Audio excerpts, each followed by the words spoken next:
छाँव सानू मिल गई सी। गर्मी अज बहुत है लेकिन अलहमदुलिल्लाह असीं अपना जिहड़ा इनीशिएटिव लिया है वो गर्मी होएगी सर्दी होएगी तुहानू इंशाल्लाह वीडियो पहुंचेगी और तुसीं अपना रिस्पॉन्स अपने लाइक्स कमेंट्स और शेयर दे नाल दसना है और साडा चैनल सबसक्राइब करोगे।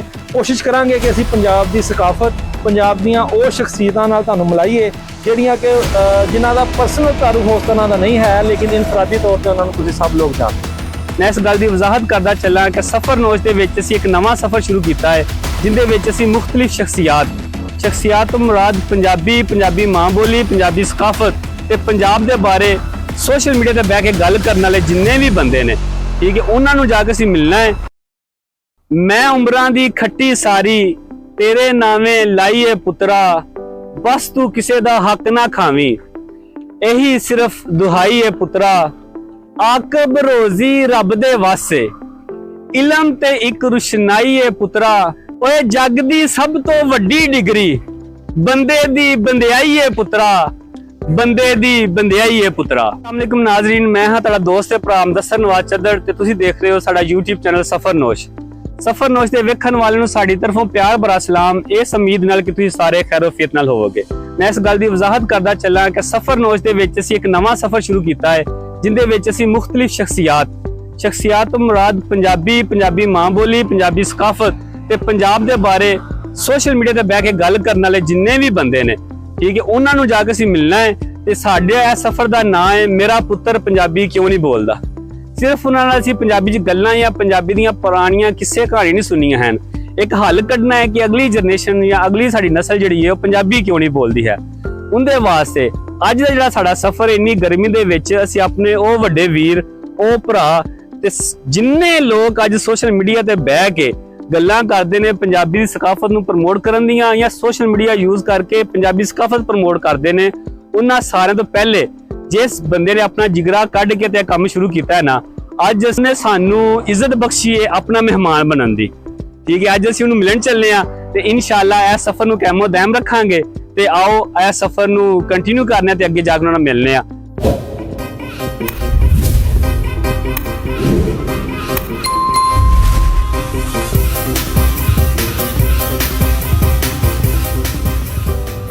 अस्सलाम वालेकुम नाज़रीन, मेरे वेखण वालिਆਂ ਨੂੰ ਸਾਡੇ ਵੱਲੋਂ ਬੜੀਆਂ ਨੇਕ ख्वाहिशात। ਅੱਜ ਅਸੀਂ ਇੱਕ ਐਸੀ ਹਸਤੀ ਨੂੰ ਮਿਲਣ ਜਾ ਰਹੇ ਹਾਂ ਜਿਹੜੀ ਕਿ ਸਾਡੇ ਲਹਿੰਦੇ ਪੰਜਾਬ ਦੇ ਵਿੱਚ ਮਾਸ਼ਾਅੱਲਾ ਆਪਣਾ ਨਾਮ ਆਪ ਰੱਖੀ ਹੈ। ਛੋਟਾ ਜਿਹਾ ਗਿਫਟ ਦਾ ਜਿਹੜਾ ਤੋਹਫਾ ਕਿਉਂਕਿ ਪੰਜਾਬ ਦੀ ਇੱਕ ਰੀਤ ਤੇ ਪੰਜਾਬੀਆਂ ਦੀ ਇੱਕ ਰੀਤ ਹੈ ਕਿ ਜਦੋਂ ਵੀ ਕਿਤੇ ਜਾਣਾ ਹੈ ਨਾ ਤੇ ਕੋਈ ਤੋਹਫਾ ਤਹਾਫ ਲੈ ਕੇ ਜਾਣਾ ਔਰ ਨਬੀ ਪਾਕ ਸੱਲੱਲਾਹੁ अलैहि वसल्लम ਦੀ ਸੁन्नत ਮੁਬਾਰਕ ਵੀ ਹੈ ਗਿਫਟ ਲੈਣਾ ਔਰ ਗਿਫਟ ਦੇਣਾ ਔਰ ਇਹ ਛੋਟਾ ਜਿਹਾ ਤੋਹਫਾ ਅਸੀਂ ਬੈਠ ਭਾਈ ਵਾਸਤੇ ਜਿਹੜਾ ਹੈ ਨਾ ਉਹ ਤਿਆਰ ਕੀਤਾ ਹੈ। ਚਲੋ ਆਓ ਤੁਹਾਨੂੰ ਵੀ ਸੈਰ ਕਰਵਾਉਂਦੇ ਆ ਔਰ ਲੈ ਕੇ ਜਾਣਾ। वाह जी वाह क्या बात, बंदे पहले ही आ रहे हैं ਤਿਆਰ ਨੇ। आओ जी अस्सलाम वालेकुम ਭਾਈਜਾਨ। अस्सलाम वालेकुम ਗੱਡੀ जी। ਤੇ ਭਾਈ ਲੋਡ ਕਰਨ ਲੱਗੇ ਆ ਤੇ ਤੁਹਾਨੂੰ ਵੀ ਨਾਲ ਸਫ਼ਰ ਕਰਵਾਉਂਦੇ ਆ ਨਾਲ ਲੈ ਕੇ ਜਾਂਦੇ ਆ।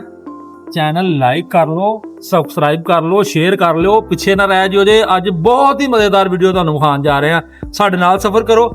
ਚਲੋ चलो जी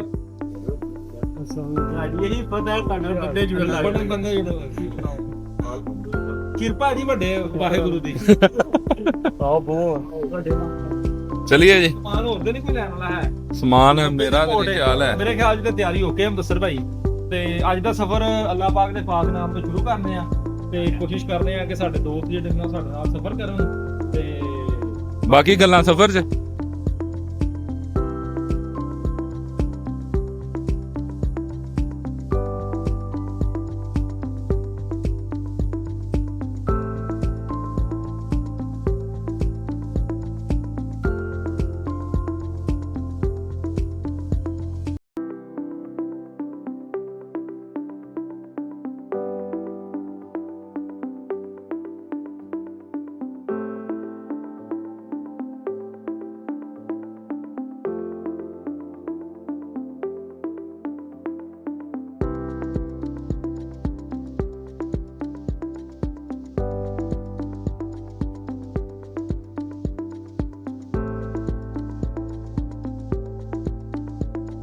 अस्सलाम वालेकुम, मैं हसन सुगैरा।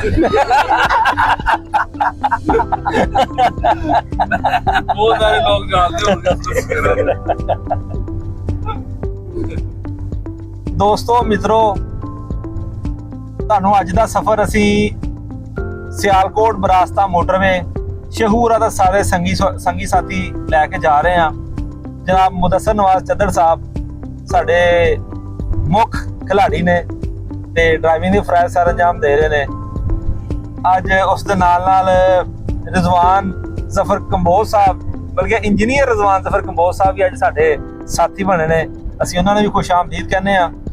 ਮਾਈ ਸੈਲਫ, ਮੈਂ ਤੁਹਾਡਾ ਆਪਣਾ ਮੁਹੰਮਦ ਉਮਰ ਖਿਆਮ ਕੰਬੋ, ਔਰ ਨਾਲ ਮੇਰੇ ਸਾਡੇ ਮੁਅੱਜ਼ਜ਼ ਭੱਟ ਸਾਹਿਬ ਮੌਜੂਦ ਨੇ, ਔਰ ਕੈਮਰੇ ਦੇ ਪਿੱਛੇ ਜ਼ੁਹੈਬ ਜ਼ਫਰ ਸਾਹਿਬ, ਬਲਕਿ ਹੁਣ ਕੈਮਰੇ ਦੇ ਅੱਗੇ ਜ਼ੁਹੈਬ ਜ਼ਫਰ ਸਾਹਿਬ ਆ ਗਏ ਨੇ। ਸਾਡੀ ਇਹ 5 ਲੋਕਾਂ ਦੀ ਟੀਮ ਤੁਹਾਨੂੰ ਅੱਜ ਦਾ ਇਹ ਸਫ਼ਰ ਵੀ ਕਰਵਾਵਾਂਗੇ। ਕੁਝ ਆਪਣੀਆਂ ਗੱਲਾਂ ਸਾਂਝੀਆਂ ਕਰਾਂਗੇ, ਕੁਝ ਆਪਣੀ ਆਪ ਬੀਤੀ, ਹੱਡ ਬੀਤੀ, ਜਗ ਬੀਤੀ ਸੁਣਾਵਾਂਗੇ ਤੇ ਸਾਡੇ ਨਾਲ ਜੁੜੇ ਰਹੋ ਜੇ। ਅੱਜ ਇੱਕ ਅਸੀਂ ਬਹੁਤ ਹੀ ਬਿਹਤਰੀਨ ਔਰ ਪੰਜਾਬੀ ਪ੍ਰਸਤ ਹਸਤੀ ਨੂੰ ਮਿਲਣ ਜਾ ਰਹੇ ਹਾਂ, ਜਿਨ੍ਹਾਂ ਨੇ ਅਗਿਆਰੇ ਗੈਰ ਦੇ ਵਿੱਚ ਰਹਿ ਕੇ ਵੀ ਆਪਣੀ ਜਵਾਨੀ ਦੇ ਦਿਨ ਗੁਜ਼ਾਰੇ ਨੇ, ਲੇਕਿਨ ਆਪਣੀ ਮਾਂ ਬੋਲੀ ਪੰਜਾਬੀ ਨਾਲ ਆਪਣਾ ਪਿਆਰ, ਆਪਣਾ ਮੋਹ ਹਮੇਸ਼ਾ ਵਧਾਇਆ ਹੈ। ਸਿਆਲਕੋਟ ਦੀ ਉਹ ਪਰਸਨੈਲਿਟੀ ਨੇ। ਅਗਰ ਤੁਹਾਨੂੰ ਹੁਣ ਤੱਕ ਮੇਰੀਆਂ ਗੱਲਾਂ ਦੇ ਵਿੱਚੋਂ ਕਿਸੇ ਪਰਸਨੈਲਿਟੀ ਦਾ ਨਾਮ ਜ਼ਿਹਨ ਚ ਆ ਰਿਹਾ, ਤੁਸੀਂ ਕਮੈਂਟ 'ਚ ਕਰ ਸਕਦੇ ਜੇ। ਹੁਣ ਤੁਹਾਨੂੰ ਇੱਕ ਨਾ ਗੱਲ ਅਜ਼ਰਾਏ ਤਫੰਨਨ ਸੁਣਾਉਂਦੇ ਜਾਂਦੇ ਆ, ਆਪਣੇ ਯਾਰਾਂ ਦੋਸਤਾਂ ਨਾਲ ਵੀ ਗੱਲ ਕਰਨੇ ਆ ਤੇ ਤੁਹਾਨੂੰ ਵੀ ਉਹ ਗੱਲ ਸੁਣਾਉਂਦੇ ਆ। ਉਮੀਦ ਹੈ ਤੁਹਾਨੂੰ ਪਸੰਦ ਆਏਗੀ। ਸ਼ੁਗਲ ਮੇਰੇ ਦੇ ਤੌਰ ਤੇ ਉਹ ਇੱਕ ਈਸਾ ਨਾਮ ਦਾ ਨੌਜਵਾਨ ਸੀ, ਜਿਹੜਾ ਕਿ ਪਿੰਡਾਂ ਥਾਵਾਂ ਦੇ ਵਿੱਚੋਂ ਮਿਹਨਤ ਕਰਦਾ ਜਿਹੜਾ ਹੈ ਉਹ ਦੁਬਈ ਦੇ ਵਿੱਚ ਜਾ ਕੇ ਬਸ ਗਿਆ। ਉਹਨੇ ਉੱਥੇ ਆਪਣਾ ਕਾਰੋਬਾਰ ਕੀਤਾ। ਮਾਸ਼ਾਅੱਲਾ, ਅੱਲਾਹ ਪਾਕ ਨੇ ਉਹਨੂੰ ਖੈਰ ਕੀਤੀ, ਕੰਮ ਕਾਰੋਬਾਰ ਉਹਦਾ ਵਧਿਆ, ਅਪਾਰਟਮੈਂਟਸ, ਵਿਲਾਸ, ਆਫਿਸਿਸ, ਮਾਸ਼ਾਅੱਲਾ ਕੰਮ ਕਾਫੀ ਹਾਈ ਲੈਵਲ ਤੇ ਉਹਦਾ ਟੁਰ ਗਿਆ।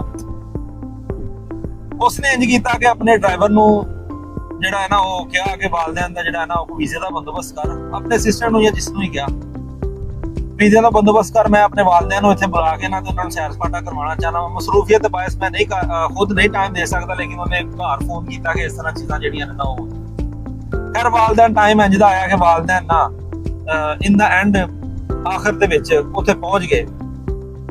ਦੁਬਈ 에ਅਰਪੋਰਟ ਤੋਂ ਡਰਾਈਵਰ ਜਿਹੜਾ ਹੈ ਉਹ ਉਹਨਾਂ ਨੂੰ ਲੈਣ ਚਲਾ ਗਿਆ। ਉਹ ਜਦੋਂ ਲੈਣ ਗਿਆ ਤੇ ਕਾਫੀ ਲੰਬੀ ਲਗਜ਼ਰੀ ਗੱਡੀ ਲੈਮੋਜ਼ੀਨ ਟਾਈਪ ਹੋਏਗੀ ਕੋਈ, ਉਹਦੇ ਵਿੱਚ ਬਿਠਾ ਕੇ ਲੈ ਕੇ ਆਇਆ। ਪਹਿਲੇ ਤੇ ਉਹਨਾਂ ਦੀ ਸਾਡੇ ਕਿਉਂਕਿ ਪਿੰਡਾਂ ਦੇ ਰਹਿਣ ਵਾਲੇ ਬੰਦੇ ਟੋਯੋਟਾ ਕਰੋਲਾ ਵਗੈਰਾ ਗੱਡੀ 'ਚ ਬਹਿ ਜਾਂਦੇ, ਬੜੇ ਆਪਣੇ ਆਪ ਨੂੰ ਸਮਝਦੇ ਨੇ, ਲੇਕਿਨ ਉਹ ਲੈਮੋਜ਼ੀਨ ਦੇ ਵਿੱਚ ਬੈਠੇ ਤੇ ਸਿੰਪਲ ਲੋਕ ਸਨ। ਉਹਨਾਂ ਨੇ ਜਾਂ ਪਤਾ ਨਹੀਂ ਏਡੀ ਵੱਡੀ ਗੱਡੀ ਦੁਨੀਆ ਤੇ ਹੁੰਦੀ ਵੀ ਹੈ ਕਿ ਨਹੀਂ। ਖੈਰ ਕਰਦੇ ਬੱਚੇ ਦੇ ਆਫਿਸ ਨਾ ਲੈ ਕੇ ਜਾਣ ਵਾਸਤੇ ਉਹਨਾਂ ਬਿਠਾਇਆ। ਉਹ ਆਫਿਸ ਦੇ ਵਿੱਚ ਇੱਕ ਮਲਟੀ ਸਟੋਰੇਜ, ਬਲਕਿ ਮਲਟੀਪਲ ਸਟੋਰੀ ਬਿਲਡਿੰਗ ਦੇ ਅੱਗੇ ਸਾਹਮਣੇ ਜਾ ਕੇ ਉਤਰੇ। ਉਹ ਹੁਣ ਉੱਥੋਂ ਤਕਰੀਬਨ 2-3 ਲਿਫਟਾਂ, ਜਿਵੇਂ ਕਿ ਬੁਰਜ ਖਲੀਫਾ ਹੈ, ਉਹਦੀਆਂ ਮਲਟੀਪਲ ਸਟੋਰੀਜ਼ ਨੇ। ਉਹ ਖੈਰ ਸਿਸਟਮ ਇੰਜ ਦਾ ਆ ਕਿ ਉਹ 2-3 ਲਿਫਟਾਂ ਚੇਂਜ ਕਰਕੇ ਉਹਨਾਂ ਨੂੰ ਜਾਣਾ ਪਿਆ। ਉਹ ਜਦੋਂ ਆਖਰੀ ਲਿਫਟ ਚੇਂਜ ਕੀਤੀ ਨਾ ਤੇ ਉਹ ਬੱਦਲਾਂ ਦੀ ਉਚਾਈ ਤੋਂ ਵੀ ਅੱਗੇ ਹੀ ਸੀ। ਉਹਨਾਂ ਦੇ ਬੇਟੇ ਦਾ ਨਾਂ ਸੀ ਈਸਾ, ਕਿਉਂਕਿ ਡਰਾਈਵਰ ਨਾਲ ਵੀ ਉਹਨਾਂ ਦੀ ਪਹਿਲੀ ਮੁਲਾਕਾਤ ਸੀ। ਉਹ ਹੁਣ ਨਾ ਝੱਕਦੇ ਇਨ ਦਾ ਐਂਡ ਤੰਗ ਆ ਕੇ ਜਿੰਨਾ ਉਹਨਾਂ ਸਫ਼ਰ ਤਾਂ ਨੂੰ ਤੈਅ ਕਰ ਲਿਆ ਸੀ ਨਾ, ਉਹ ਬੱਦਲਾਂ ਤੋਂ ਵੀ ਉੱਤੇ ਆ ਗਏ ਤੇ ਕਹਿੰਦੇ ਪੁੱਤਰ ਜਾਨ ਦੀ ਮਾਨ ਭਾਈ ਇੱਕ ਗੱਲ ਕਰੀਏ। ਕਹਿੰਦੇ ਕੀ? ਕਹਿੰਦੇ ਸੱਚ ਦੱਸ ਸਾਨੂੰ ਕਿਹੜੇ ਹਿੱਸਾ ਕੋਲ ਲੈ ਗਏ? ਕਹਿੰਦਾ ਜਿੰਨਾ ਨੂੰ ਸਫ਼ਰ ਕਰਾਉਣਾ ਸਾਨੂੰ ਤਾਂ ਲੱਗਦਾ ਹਜ਼ਰਤ ਈਸਾ ਕੋਲ ਹੀ ਲੈ ਗਿਆ। ਤੇ ਉਹ ਮਾਮਲਾ ਤੇ ਕਈ ਦਫਾ ਇਸ ਤਰ੍ਹਾਂ ਵੀ ਹੁੰਦੇ। ਵੱਡੇ ਭਾਈਜਾਨ ਨੇ ਉਹਨਾਂ ਨੇ ਗੱਲ ਕੀਤੀ ਹੈ ਵੀ ਅੱਲਾਹ ਤੋਂ ਅੱਗੇ ਕੁਝ ਨਹੀਂ ਹੁੰਦਾ, ਔਰ ਬੇਸ਼ੱਕ ਗੱਲ ਵੀ ਠੀਕ ਹੈ। ਉੱਥੋਂ ਮੈਨੂੰ ਰਸਤੇ ਜਾਂਦੇ ਆ ਗੱਲ ਯਾਦ ਆਈ ਹੈ। ਤੇ ਕਈ ਦਫਾ ਸਾਦਾ ਲੋਕ ਇਨਸਾਨ ਜਿਹੜੇ ਨੇ ਨਾ ਉਹ ਇਸ ਤਰ੍ਹਾਂ ਦੀ ਗੱਲ ਵੀ ਕਰ ਜਾਂਦੇ ਨੇ, ਔਰ ਇਹ ਵੇਖਿਆ ਜਾਵੇ ਤੇ ਸੀਰੀਅਸ ਹੀ, ਔਰ ਵੇਖਿਆ ਜਾਵੇ ਤੇ ਅਜ਼ਰਾਏ ਤਫੰਨਨ ਇੱਕ ਮਜ਼ਾਕ ਵੀ ਬਣ ਜਾਂਦਾ ਹੈ। ਤੇ ਬਾਕੀ ਤੁਸੀਂ ਦੋਸਤੋ ਸਾਡੇ ਨਾਲ ਜੁੜੋ, ਆਜੋ ਬਾਹਰ। ਅਗਲਾ ਸ਼ੇਰ ਤੁਹਾਡੇ ਵਾਸਤੇ ਚਾਹ ਦਾ ਕਹਿ ਦਈਏ। ਆਜੋ ਭਾਈਜਾਨ ਆਜੋ। ਸਰ ਸ਼ੁਕਰੀਆ। ਇਹ ਕਰੇ ਆਪਦੀ ਕੀ ਗੱਲ ਬਣੀ? ਐਕਚੁਅਲੀ ਨਾ ਗਰਮੀ ਬਹੁਤ ਜ਼ਿਆਦਾ ਹੈ, ਤੁਹਾਨੂੰ ਪਤਾ ਮੈਂ ਸਾਰੀ ਉਮਰ ਪੱਟੋ ਕੀ ਰਿਹਾ। ਮੈਂ ਕਿਹਾ ਪਤਾ ਹੀ ਤਰਪਾਲ ਲੱਗੀ ਇੱਥੇ। ਨਾ ਪਿਛਲੀ ਦਫਾ ਮਿਲਣ ਗਏ ਸਾਂ ਇੱਕ ਆਪਣੇ ਬਹੁਤ ਅੱਛੇ ਸੰਗੀ ਨਾਲ, ਨਾਮ ਬਾਅਦ ਚੋਂ ਰਿਵੀਲ ਕਰਨੇ ਆ। ਉਹਨਾਂ ਨੇ ਇਹ ਗੱਲ ਕੀਤੀ ਸੀ ਕਿ ਨਾ ਕੋਈ ਵੀ ਕੰਮ ਜਿਹੜਾ ਨਾ ਉਹਨੂੰ ਨਾਮ ਲੈਣਾ ਸੌਖਾ ਹੈ, ਕੋਈ ਵੀ ਕੰਮ ਹੈ ਜਿਹੜਾ ਉਹਨੂੰ ਆਈਡੀਆ ਕਨਸੀਵ ਕਰਨਾ ਸੌਖਾ ਹੈ, ਲੇਕਿਨ ਉਹਨਾਂ ਦੀ ਇੰਪਲੀਮੈਂਟੇਸ਼ਨ ਜਦੋਂ ਕਰੀ ਦੀ ਹੈ ਨਾ ਫਿਰ ਪਤਾ ਲੱਗਦਾ ਹੈ। ਕੜਕਦੀ ਧੁੱਪ ਹੈ, ਗਰਮੀ ਹੈ, ਬੋਤਲ ਬੜੀ ਤੇ ਬੋਤਲ ਵੀ ਠੀਕ ਬੜੀ ਤੇਜ਼ ਸੀ, ਲੇਕਿਨ ਗਰਮੀ ਜਿਹੜੀ ਹੈ ਨਾ ਉਹ ਵਾਕਈ ਗਰਮੀ ਹੈ, ਠੀਕ ਹੈ। ਲੇਕਿਨ ਅਸੀਂ ਇੱਕ ਆਪਣਾ ਜਿਹੜਾ ਇਸ਼ਕ ਆਪਣੀ ਬੋਲੀ ਦੇ ਨਾਲ ਲੈ ਕੇ ਉਹ ਚੱਲ ਰਹੇ ਹਾਂ, ਉਹਦੇ ਵਾਸਤੇ ਅਸੀਂ ਆਏ ਹਾਂ ਸੰਗੀ ਸਾਥੀ। ਇਨਸ਼ਾਅੱਲਾ ਬਰਦਾਸ਼ਤ ਕਰਾਂਗੇ ਔਰ ਇੰਪਲੀਮੈਂਟ ਕਰਕੇ ਵਿਖਾਵਾਂਗੇ, ਤੁਸੀਂ ਸਾਡੇ ਨਾਲ ਹੋ।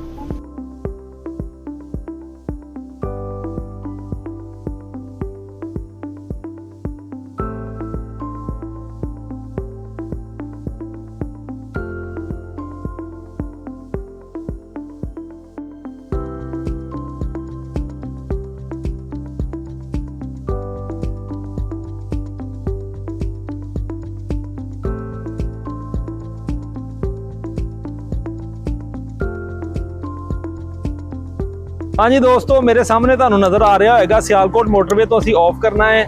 ਇੱਕ ਐਸੀ ਸੈਲੀਬ੍ਰਿਟੀ ਨੂੰ, ਇੱਕ ਐਸੇ ਸਾਡੇ ਦੋਸਤ ਨੂੰ ਮਿਲਣ ਜਾ ਰਹੇ ਹਾਂ ਜਿਹੜਾ ਕਿ ਬੜਾ ਹੀ ਮਿਲਣਸਾਰ ਔਰ ਪੰਜਾਬੀ ਪ੍ਰਸਤ ਹੈ, ਪੰਜਾਬ ਪ੍ਰਸਤ ਹੈ। ਤੇ ਅਸੀਂ ਕਿਉਂਕਿ ਆਪਣਾ ਸਫ਼ਰ ਤਕਰੀਬਨ ਜਿਹੜਾ ਹੈ ਨਾ ਉਹ ਮੋਟਰਵੇ ਦਾ ਮੇਨ ਸਫ਼ਰ ਜਿਹੜਾ ਹੈ ਉਹ ਤੈਅ ਕਰ ਲਿਆ ਹੈ। ਹੁਣ ਅਸੀਂ ਆਫ ਟੂ ਮੋਟਰਵੇ ਹੋ ਕੇ ਤੇ ਪੈਲੀਆਂ, ਖਲਿਆਣਾ ਔਰ ਚਾਵਲ ਦੀ ਇਹ ਬੋਈ ਗਈ ਫਸਲ ਦੇ ਦਰਮਿਆਨ ਦੇ ਵਿੱਚੋਂ ਤੁਹਾਨੂੰ ਲੈ ਕੇ ਜਾਵਾਂਗੇ। ਇਹ ਏਰੀਆ ਦੱਸਦਾ ਚੱਲਾਂ ਚਾਵਲ ਦੀ ਫਸਲ ਵਾਸਤੇ ਬੜਾ ਜ਼ਰਖੇਜ਼ ਔਰ ਇੰਟਰਨੈਸ਼ਨਲ ਲੈਵਲ ਤੇ ਜਾਣਿਆ ਜਾਂਦਾ ਹੈ। ਨਾ ਸਿਰਫ ਇੱਥੇ ਚਾਵਲ ਦੀ ਫਸਲ ਹੁੰਦੀ ਹੈ ਬਲਕਿ ਇਸ ਦੇ ਨਾਲ ਨਾਲ ਇੱਥੇ ਚਾਵਲ ਔਰ ਦਾਲ ਖਾਏ ਵੀ ਬਹੁਤ ਜਾਂਦੇ ਨੇ। ਦਾਲ ਚਾਵਲ ਕਿਉਂਕਿ ਪੰਜਾਬੀਆਂ ਦੀ ਇੱਕ ਫੇਵਰੇਟ ਗਿਜ਼ਾ ਹੈ। ਮੈਂ ਇਸ ਤੋਂ ਰੈਫਰੈਂਸ ਪੁਆਇੰਟ ਦੇ ਤੌਰ ਤੇ ਤੁਹਾਨੂੰ ਦੱਸਿਆ ਹੈ ਕਿ ਇੱਥੇ ਚਾਵਲ ਦੀ ਫਸਲ ਲੱਗਦੀ ਵੀ ਬਹੁਤ, ਖਾਇਆ ਵੀ ਬਹੁਤ ਜਾਂਦਾ। ਸਿਆਲਕੋਟ ਖੇਲ ਦੀ ਪ੍ਰੋਡਕਸ਼ਨ ਵਾਸਤੇ ਬਹੁਤ ਅਹਿਮ ਸ਼ਹਿਰ ਹੈ। ਉਸ ਤੋਂ ਇਲਾਵਾ ਉਸ ਦੇ ਨਾਲ ਨਾਲ ਇਹ ਡਸਕਾ ਸ਼ਹਿਰ ਜਿਹੜਾ ਨਾ ਜ਼ਰਈ ਹਾਲਾਤ ਤੁਸੀਂ ਅਕਸਰ ਦੇਖਦੇ ਹੋ, ਹੱਲ, ਸੁਹਾਗੇ ਔਰ ਇਸ ਤਰ੍ਹਾਂ ਦੀਆਂ ਮਿਲਦੀਆਂ ਜੁਲਦੀਆਂ ਤਮਾਮ ਮਸ਼ੀਨਰੀ ਇੱਥੇ ਬੜੀ ਅੱਛੀ ਔਰ ਮਕਬੂਲ ਰੇਟ ਤੇ ਮਿਲ ਜਾਂਦੀ ਹੈ। ਇੱਕ ਐਡੀਸ਼ਨਲ ਐਡ ਕੀਤਾ ਹੈ ਤੇ ਬਾਕੀ ਫਿਰ ਆਪਣੇ ਦੋਸਤ ਨਾਲ ਮਿਲਣ ਚੱਲਦੇ ਆ ਤੇ ਤੁਹਾਨੂੰ ਵੀ ਸ਼ੇਅਰ ਕਰਵਾਉਂਦੇ ਆ। ਸਾਡੀ ਟੀਮ ਜਿਹੜੀ ਉਹ ਇੱਥੇ ਉਤਰ ਕੇ ਥੋੜਾ ਰੈਸਟ ਕਰ ਰਹੀ ਹੈ। ਛਾਂ ਸਾਨੂੰ ਮਿਲ ਗਈ ਸੀ, ਗਰਮੀ ਅੱਜ ਬਹੁਤ ਹੈ, ਲੇਕਿਨ ਅਲਹਮਦੁਲਿਲਾ ਅਸੀਂ ਆਪਣਾ ਜਿਹੜਾ ਇਨੀਸ਼ੀਏਟਿਵ ਲਿਆ ਹੈ ਉਹ ਗਰਮੀ ਹੋਏਗੀ ਸਰਦੀ ਹੋਏਗੀ ਤੁਹਾਨੂੰ ਇਨਸ਼ਾਅੱਲਾ ਵੀਡੀਓ ਪਹੁੰਚੇਗੀ ਔਰ ਤੁਸੀਂ ਆਪਣਾ ਰਿਸਪੌਂਸ ਆਪਣੇ ਲਾਈਕਸ, ਕਮੈਂਟਸ ਔਰ ਸ਼ੇਅਰ ਦੇ ਨਾਲ ਦੱਸਣਾ ਹੈ ਔਰ ਸਾਡਾ ਚੈਨਲ ਸਬਸਕ੍ਰਾਈਬ ਕਰੋਗੇ। ਕੋਸ਼ਿਸ਼ ਕਰਾਂਗੇ ਕਿ ਅਸੀਂ ਪੰਜਾਬ ਦੀ ਸਕਾਫਤ, ਪੰਜਾਬ ਦੀਆਂ ਉਹ ਸ਼ਖਸੀਅਤਾਂ ਨਾਲ ਤੁਹਾਨੂੰ ਮਿਲਾਈਏ ਜਿਹੜੀਆਂ ਕਿ ਜਿਨ੍ਹਾਂ ਦਾ ਪਰਸਨਲ ਤਾਰੁਫ ਉਸ ਤਰ੍ਹਾਂ ਦਾ ਨਹੀਂ ਹੈ ਲੇਕਿਨ ਇਨਫਰਾਦੀ ਤੌਰ ਤੇ ਉਹਨਾਂ ਨੂੰ ਤੁਸੀਂ ਸਭ ਲੋਕ ਜਾਣਦੇ ਹੋ।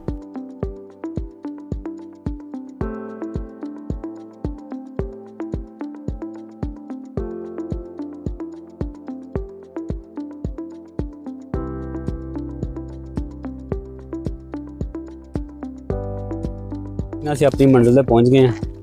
ਹੁਣ ਤੁਹਾਨੂੰ ਦੱਸ ਰਿਹਾ ਕਿ ਅਸੀਂ ਇੱਥੇ ਇੰਟਰੋਡਿਊਸ ਕਰਾਣਾ ਕਿ ਅੰਦਰ ਜਾ ਕੇ ਮੈਂ ਕਹਿੰਦਾ ਥੋੜਾ ਜਿਹਾ ਜਿਹੜਾ ਕਿਉਰਿਓਸਿਟੀ ਰਹਿਣੀ ਚਾਹੀਦੀ ਹੈ ਮੁਦੱਸਰ ਭਾਈ, ਅਸੀਂ ਉਹਨਾਂ ਨੂੰ ਮਿਲਾ ਕੇ ਇਹਨਾਂ ਨੂੰ ਮੁਲਾਕਾਤ ਕਰਕੇ ਫਿਰ ਇਹਨਾਂ ਨੂੰ ਆਓ ਰਜ਼ਵਾਨ ਭਾਈ ਕਿਹਨੂੰ ਮਿਲਣ ਆਏ ਆ।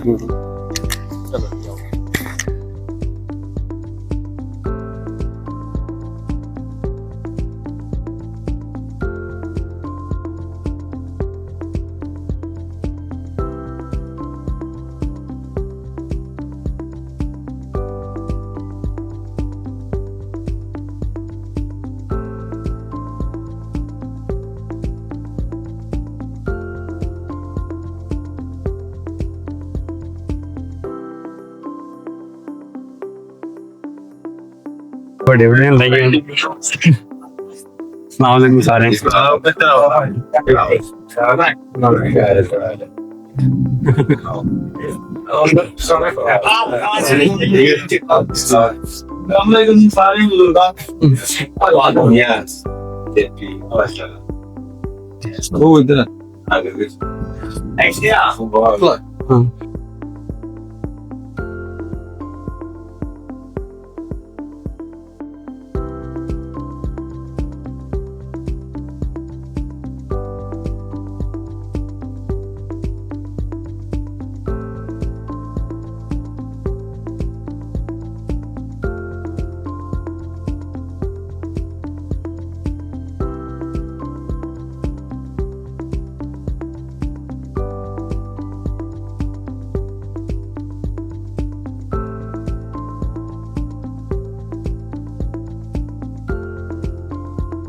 मेरा नाम है मुदस्सर नवाज चद्दड़। मुदस्सर नवाज चद्दड़ साहब हाँ ते जनाब मोहम्मद उमर ख़याम कंबो, उमर ख़याम कंबो, रिजवान जफर कंबो साहब, अरसलान भट्ट साहब ने अरसलान